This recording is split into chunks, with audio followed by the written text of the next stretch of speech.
L'hiver au Canada. Tout le monde en a entendu parler, mais le vivre est une expérience totalement différente. Pour un nouvel arrivant, c'est souvent un choc, parfois une surprise et toujours une adaptation. On peut regarder des photos, écouter des témoignages, lire des articles, mais rien ne prépare vraiment à la première vraie tempête, au premier matin à moins 20 degrés ou à la découverte que la neige qui tombait si doucement la veille s'est transformée en glace sur les trottoirs. L'hiver fait partie de la culture canadienne, mais pour quelqu'un qui arrive d'un climat chaud ou tempéré, c'est un apprentissage à part entière. Le premier défi, c'est bien sûr le climat. Le froid n'est pas un simple froid. C'est un froid sec, mordant, parfois accompagné d'un vent qui semble traverser les vêtements.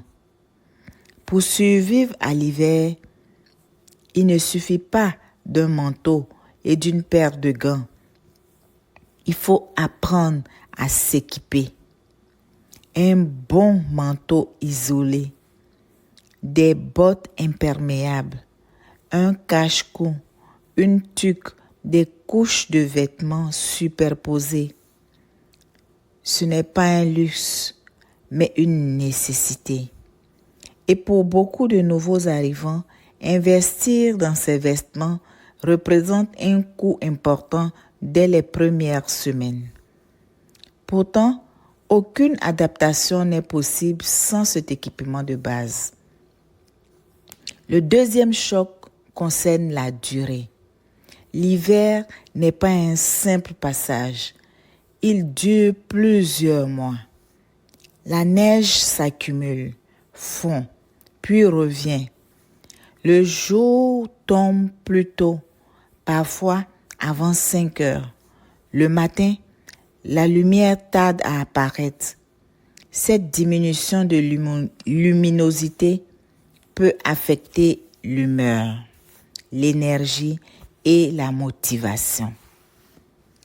Certains ressentent de la fatigue, d'autres un petit découragement. C'est normal. Le corps et l'esprit ont besoin de temps pour s'adapter à un changement aussi radical. Beaucoup découvrent l'importance de maintenir des sorties, des activités intérieures et un contact social régulier pour éviter l'isolement. Le troisième apprentissage est plus pratique. Vivre avec la neige. Marcher sur des trottoirs glacés. Dégivrer un pare-brise. Enlever la neige sur un balcon. Planifier ses déplacements. Tout cela devient une routine. Les transports peuvent ralentir. Les autobus passent moins souvent. Les routes sont glissantes et chaque sortie doit être pensée. Vérifier la température. C'est très important. Anticiper les retards. Ajouter quelques minutes pour marcher prudemment. Pour un nouvel arrivant, c'est parfois frustrant, mais avec le temps, ces gestes deviennent naturels. L'hiver change aussi les habitudes sociales. Beaucoup d'activités se déplacent à l'intérieur. Les familles se retrouvent autour de repas chauds, les enfants jouent dans la neige, les gens profitent des patinoires ou simplement d'une promenade dans un parc enneigé. Après les premières semaines de surprise, plusieurs découvrent que l'hiver peut aussi être beau.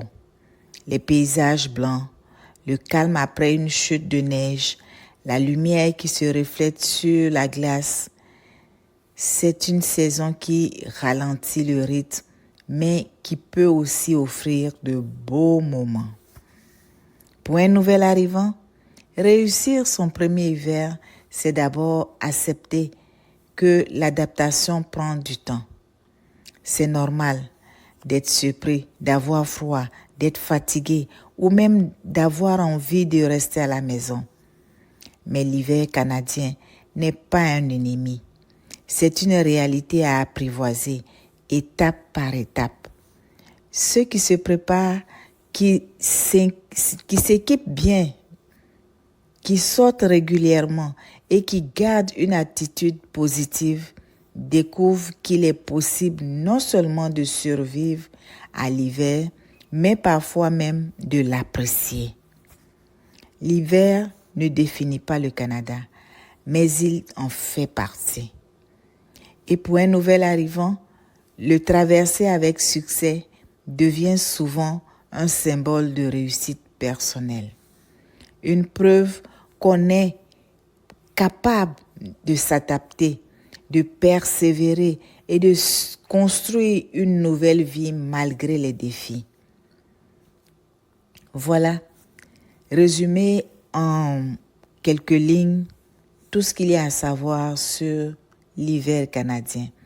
Merci d'avoir écouté cette vidéo.